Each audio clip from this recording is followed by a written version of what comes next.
अस्सलाम वालेकुम। तान सुबह एसटीवी न्यूज़ सां वाली मोहम्मद जाड़ो नज़र विझूं था मोरो खां आबिद हुसैन ابڙو जी हिन रिपोर्ट। नाज़रीन, मोरो भरिसां ॻोठ غلام बि ابڙو वारिया छो बुनियादी सहूलियतूं न हुअण करे रहवासी सख़्त मुश्किलात खे मुंहुं ॾेई रहिया आहिनि। रहवासियुनि जो चवणु आहे त असां गुज़िरियल 25 सालनि खां पीपल्स पार्टी खे वोट ॾींदा पिया अचूं, पर तक जे चूंडियल MPA ऐं MNS वोट वठी वञण खां पोइ कॾहिं बि लड़ी न आहिनि आया।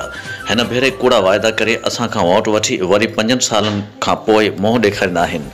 असांखे बुनियादी सहूलियतूं सिहत तइलीम रोड रस्तनि खां बिल्कुलु नज़र अंदाज़ कयो वियो आहे। असांजो वॾे में वॾो मसइलो रोड रस्ता न हुअण करे आहे, जंहिंजे करे अच वञ दौरान सख़्त मुश्किलातुनि खे मुंहुं ॾेई रहिया आहिनि, जंहिं लाइ असां MNA ज़ुल्फ़कार बहन PPH डिवीज़नल सदर ज़ियाउल हसन नजार ऐं पीपल्स पार्टी जे चेयरमैन बिलावल भुट्टो ज़रदारी खां मुतालबो कयूं था त उन जो नोटिस वठी असांखे बुनियादी सहूलियतूं फ़राहम कयूं वञनि।